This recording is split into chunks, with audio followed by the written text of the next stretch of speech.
from New York City, Sir Arthur Conan Doyle's immortal character, the world's most famous detective, Sherlock Holmes, starring John Stanley.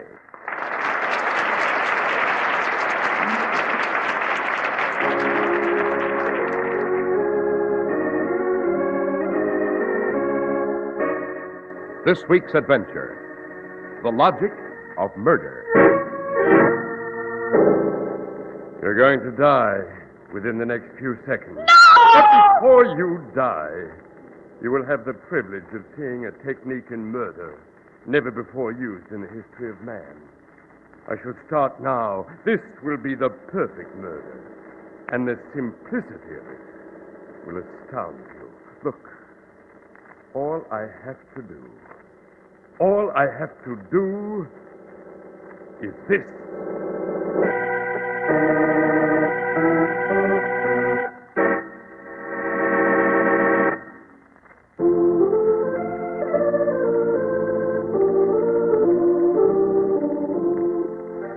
Well, Dr. Watson, I'm curious to know what you mean by the logic of murder. Mr. Harris, this adventure began one autumn evening in 1896, when Holmes and I were in our flat at 221 B. Baker Street. We'd had an unexpected visitor. He was a lean, pale chap, abnormally tall, with penetrating eyes. As he explained his grotesque mission, my amazement grew each moment. My name is Forrest, Mr. Holmes. Dr. Nelson Forrest. Most distinguished name, sir. One with which I'm quite familiar. May I present my friend and colleague, Dr. Watson? How do you do, Dr. Forrest? Dr. Watson. Don't you occupy a chair of medicine at Oxford, sir? Indeed I do, but my civic duties prevent my being very active at the university. I'm also chief toxicologist at the coroner's office, Boars Hill, adjacent to Oxford. And the purpose of your visit, Dr. Forrest? I've performed the duties of a coroner for decades, Mr. Holmes. I've performed more than 6,000 autopsies. I'm something of an expert on causes of death. Intriguing background. Pray continue. I've two associates, Chief Justice Wickham. Yes, I know him well, Professor of Jurisprudence. And Professor Edward Roberts. Ah, yes, one of the world's foremost experts on logic. We were enjoying a pleasant afternoon tea some weeks ago, the three of us.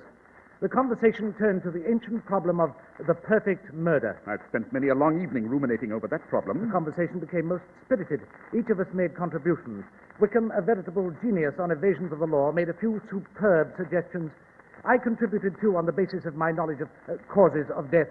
And Roberts? Roberts, our master of logic, fitted each step of the perfect murder into its proper place with breathtaking precision. You mean to say, Dr. Forrest, that your trio has created the perfect murder? Astonishing. No, gentlemen, not quite.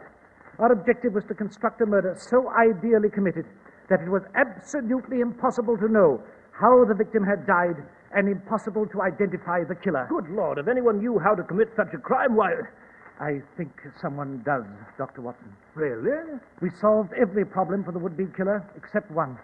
The final step called for a staggering feat of logic. It was a puzzle fit for our greatest minds. Well, our tea ended. Wickham and I forgot the problem. We felt it could never be solved. And Professor Roberts, the logician? Precisely why I've come to you, Mr. Holmes. I've known Roberts intimately for years. He has an insatiate passion for such things. He spends every minute of his spare time playing highly advanced forms of chess. Shogi, the Japanese version, cylindrical chess, three-dimensional chess. He has solved retrograde problems in chess that have been riddled since the 6th century Persian. You mean, Doctor, you believe Roberts may have solved the last step of this perfect crime? I do. It's a horrible accusation. Once knowing that last step, Roberts might commit murders endlessly without ever fearing that he'd be caught. Why are you so certain that Roberts has solved it?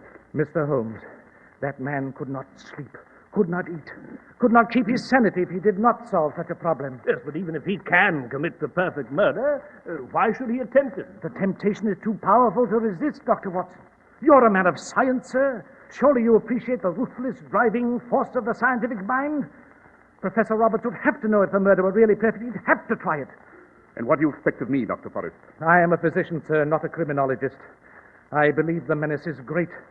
I've hoped you might see Professor Roberts. You might try to learn if he can commit the ideal murder. Have you asked him yourself if he solved the puzzle? Yes. He denies having thought of it since that tea. But his whole being is dedicated with a religious fervor to visiting weird, unexplored areas where the human brain has never ventured. He could not resist embarking upon so magnificent an odyssey of the mind. I see. I accept the invitation, Dr. Forrest. Watson and I shall see your professor. It's simple to find him. He lives with his young niece, Edith, at a cottage in Boars Hill. Come, Watson. We shall attempt to learn if Professor Roberts has become the one human being on Earth who knows the technique for an absolutely perfect murder.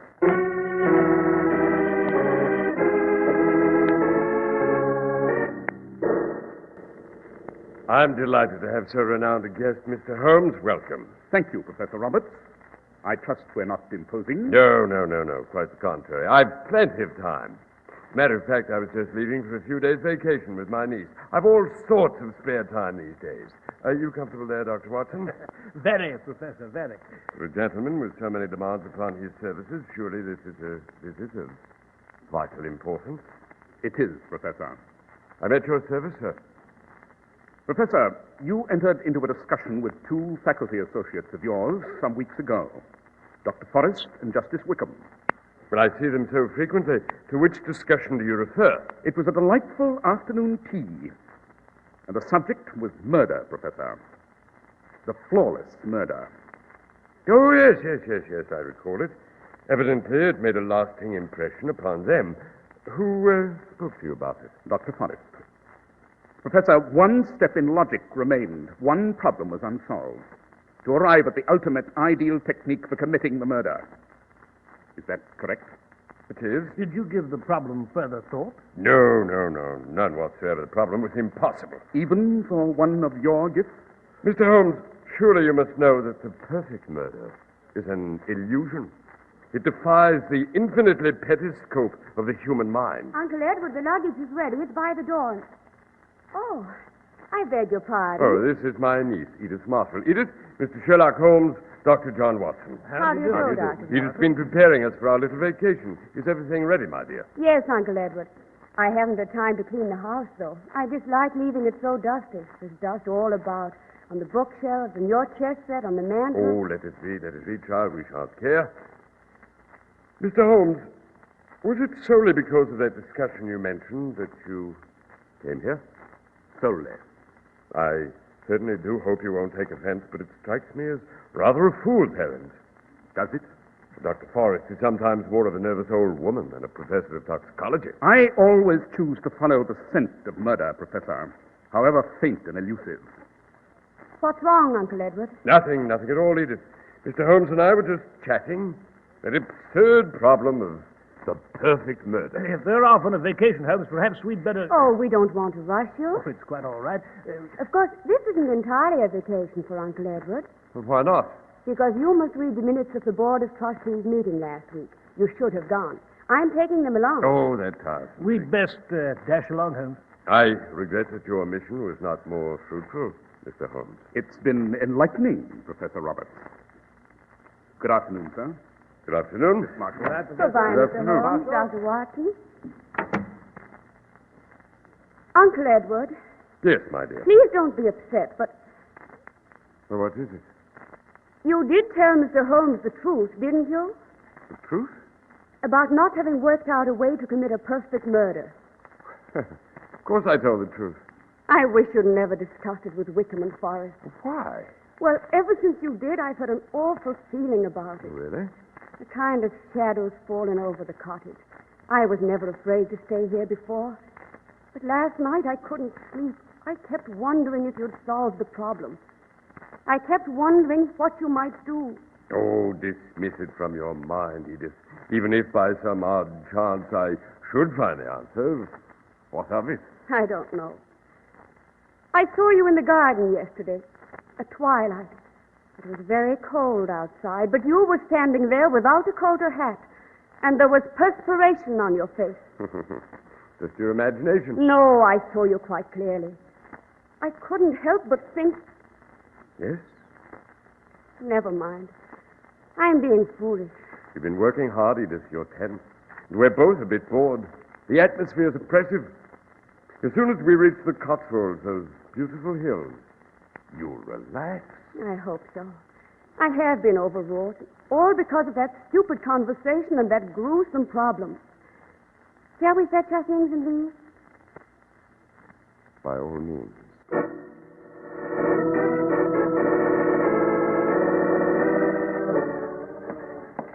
Well, Holmes, for once I do believe you've taken us upon a futile journey. Not that I mind this carriage ride and the train back to London. I rather... Holmes, are you paying the slightest bit of attention? No, my dear Watson. You're not convinced by Professor Roberts' protests of innocence, are you? One mixes the various elements in the retort, Watson. One lights the flame, and soon the brew begins to bubble. There were elements in our few moments with the professor of logic that should soon produce a fascinating compound. I didn't notice anything peculiar. Didn't you? The professor of logic was most illogical. Was he? Given a moment for further contemplation, I shall have crystallized my thoughts. But I must think fast. If the professor knows how to commit the perfect murder, he may be tempted to try it at any moment. Aha! You have it, Holmes? Turn back, driver. Back to Boar's Hill, to the professor's house where you found us. Quickly, quickly! Do you believe the professor solved it, Holmes? I'm sure of it. How'd you know? He remarked that he had a great deal of spare time. Yes. Previously, Dr. Forrest informed us that Professor Roberts has a fanatic interest in advanced forms of chess. Yes, so he did. Yet, with all this spare time, Edith, his niece, observed that his chess set was covered with dust. It had gone unused for a considerable period. Why, Watson? Why would an incurable addict of chess abandon it completely when he has ample time? Then consider the minutes of the trustees' meeting. The minutes? Yes. Edith reprimanded the professor for failing to appear at the meeting, so that he's now obliged to read the minutes. Although he has so much time, the professor neglected a vital appointment. Why, Watson? Only one answer is conceivable. He's been so consumed by the desire to solve the riddle of the ideal murder. Yes, you're right, Holmes. We must confront him with your conclusion.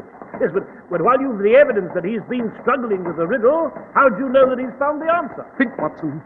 If he were innocent, if he were considering the problem merely as an exercise in mental gymnastics, he would have admitted to working on it, would he not? Quite. However, he lied.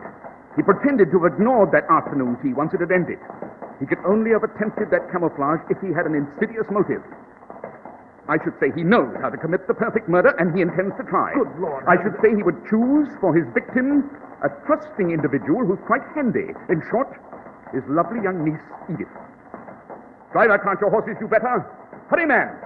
Hurry, hurry!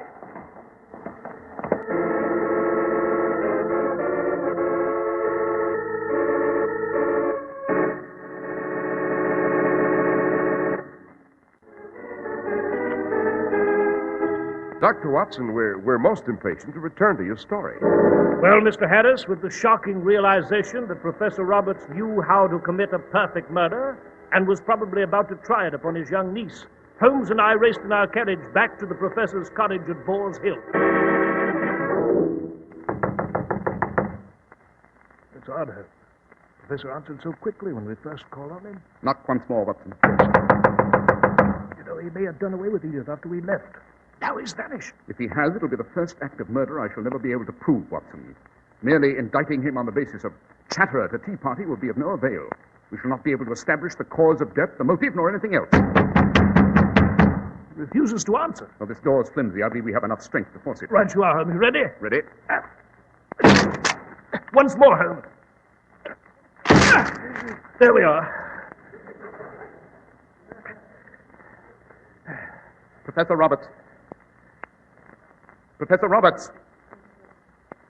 Search the other rooms, Watson. Yes, sir. No one in the bedroom. Not in this kitchen. Study's empty, too.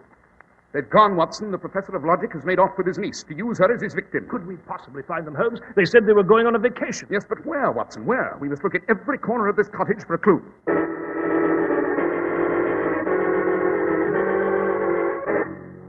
Well, we about ransacked the whole place, Holmes. Yes, and no indication of where he's taken the girl. There must be one. A human being cannot quit his quarters for a prolonged period without leaving traces. Let's see, they might have gone to Bournemouth for fishing. Or to Wales. Wales for the mountain air. They might have taken the waters in Malvern. Perhaps they just dashed over to the Cotswolds. You know, there are many small hotels. There are many possibilities, but we've no time at all, and we must know exactly where. I've gone through the closets, through his books, his desk, the niece's bureau. We haven't emptied the waste paper basket, Watson. Capital notion, Holmes. I'll do it. Here. Notes, cancelled check, and advertisements. Ah, that envelope. Just the corner of an envelope. The rest has been hopelessly torn away. Just the last portion of where the return address is printed. May I see it? Ersetshire. Ersicher? What word ends in Ersicher? You know, Holmes, this letter might have been written to the professor for any purpose whatsoever. Yes, Watson, but if it should happen to have come from a well-established resort, we might reasonably assume it was correspondence involving a reservation for the professor and his niece. Well, one of the vacation spots I can think of ends in Ersicher. There's Malvern, there's Bournemouth, there's Isle of Wight. The word that ends that way is Somersetshire. The Cotswolds, the nearest and most popular holiday resort in this area. We'll do just as well by carriage as if we stop to wait for the train. Certainly, Holmes. Fetch a cab. Run, Watson, run!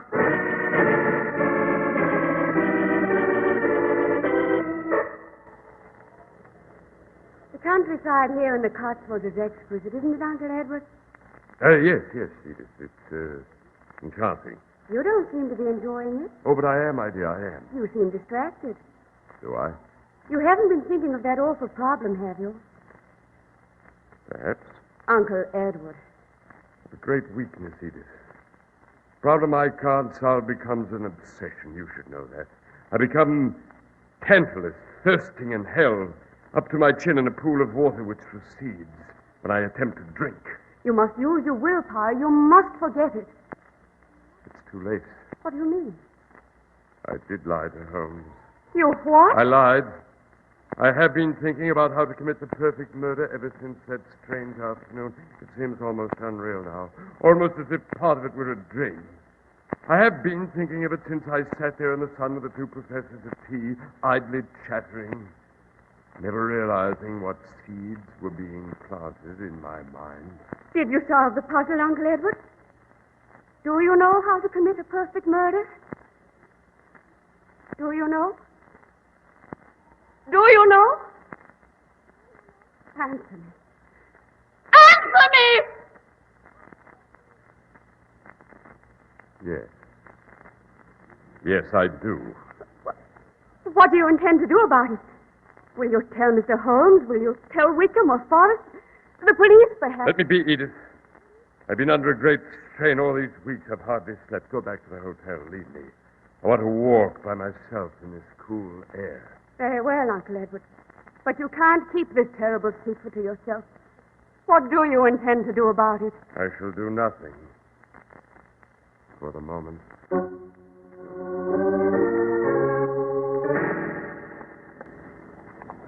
Well, our carriage is coming into the Cotswolds, Holmes. Of course, one difficulty remains. Difficulty, Watson? There must be some 15 or 20 hotels, camps, and other places where the professor may have taken his niece in these hills. Now, how do we determine which spot that he's chosen for the murder? There'll be a way, Watson. There'll be a way. Confound it, Holmes. If you've an idea of how to find this killer, then tell me. This is hardly the time to play cat and mouse. Calmly, Watson, calmly. There must be a way of learning their whereabouts. If we're not too late to save the girl's life already.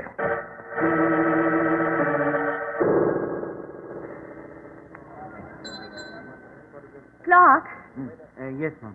does this hotel send telegraphic messages for its guests? Certainly, Mum. I should like to send this message immediately. Can you read my handwriting? To Mr. Sherlock Holmes, 221B Baker Street, London.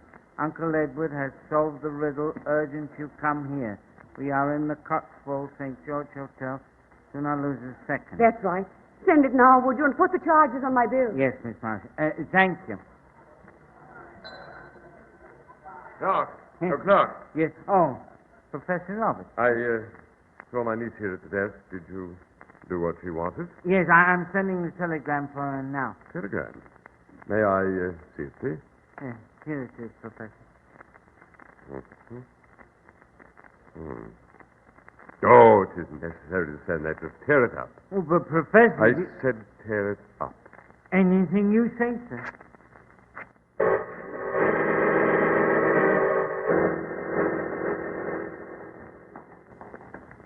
Stop here, driver. Well, this is the Cotswolds district, Holmes. Now where to? I shall make an inquiry at this first hotel, Watson. What sort of inquiry? I shall ask which hotel in this area is equipped with health bath facilities. What on earth? You remember when we first visited the cottage at Boar's Head? Edith said their luggage was ready and standing by the door. Yes, quite. I saw it. My dear Watson, you saw, but you did not think. You should have noticed that the professor's luggage was covered with labels from hotels he'd been to previously. I saw the labels, too. As you and I have been writing, I've run quickly through the labels I'd seen. I realized instantly that every hotel the professor had visited in the past was equipped with health bath facilities, obviously a preference of his. The remainder of our problem is negligible. We shall dash into this hotel and ask which spot in these hills has a Turkish bath and similar equipment. Wait for us, coachman. Don't leave your post.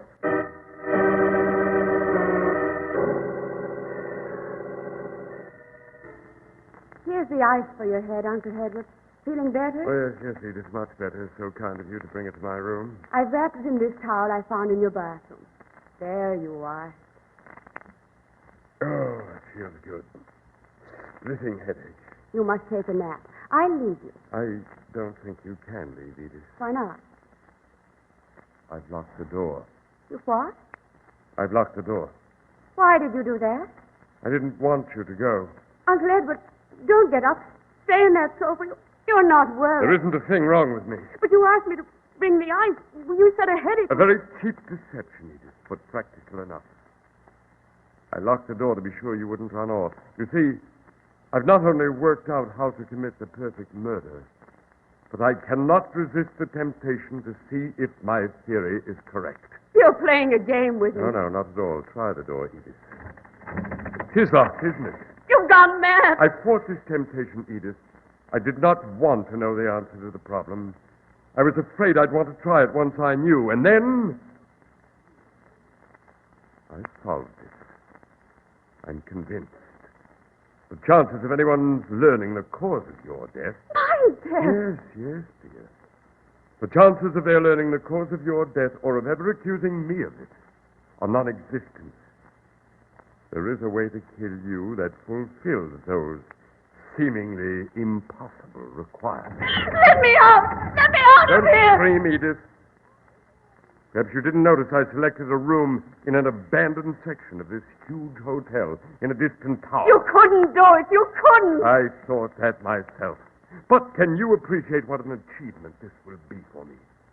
Can you understand how I had to know the answer? And now that I do, how I must confirm it? They'll find me here in your room. Oh, will they? Sherlock Holmes knows I went off with you. It's a long way from that to proving I did away with you. You forget. This is the ideal murder, Edith. There are steps I shall take after you are dead. I know. The window. I'll get out that way. You can't open it. I tended to that. You'll also notice that before you came, I cleared the room. Nothing is available for you to use as a weapon against me. And you're going to die, Edith, within the next few seconds. No!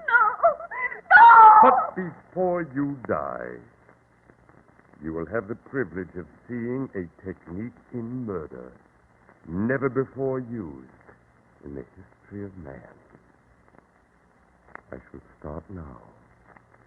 The simplicity of it will astound you. All I must do is... You'll do nothing, Professor Roberts. Holmes! I brought the law with me. Seize him, officer. Come on, Professor. He was going to Go kill on, me. officer. Don't try any tricks, Professor. No, you'll never do. The professor will fall through the window.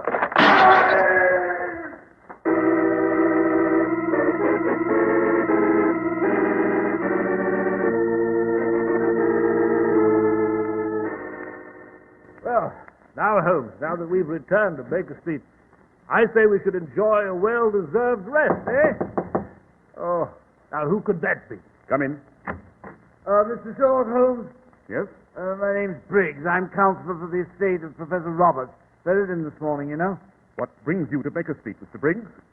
Oh, I'm sorry, this is Dr. Watson. How do? I've no business with him, just with you. We found this envelope here in a steel box of the late professor. It says no one is to open it but you. So go on, open it. Let's be done with this. Very well. As soon as I remove this sealing wax. Aha. What's it say, Holmes?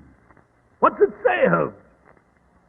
Watson, Professor Roberts writes that he bequeaths his technique for committing the absolutely perfect murder to me. He wrote this to be read by me should he die before I did.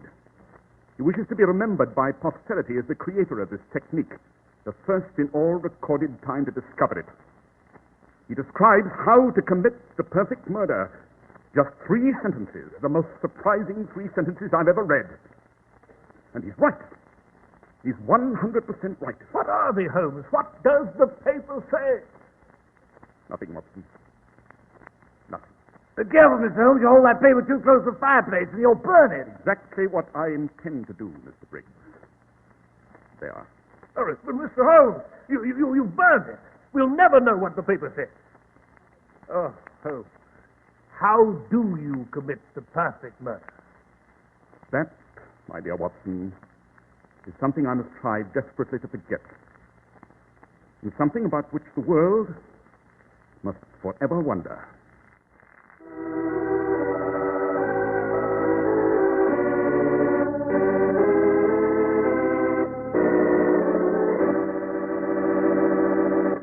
Well, Dr. Watson, and did Mr. Holmes ever reveal that secret? No, Mr. Harris. Never. Oh.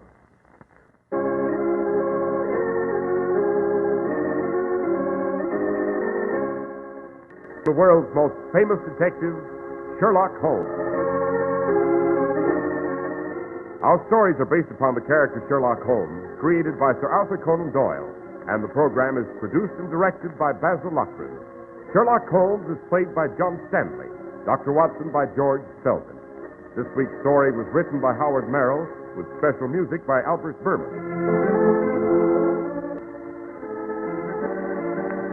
Be sure to listen next week to Sherlock Holmes in The Adventure of the Ancient Queen.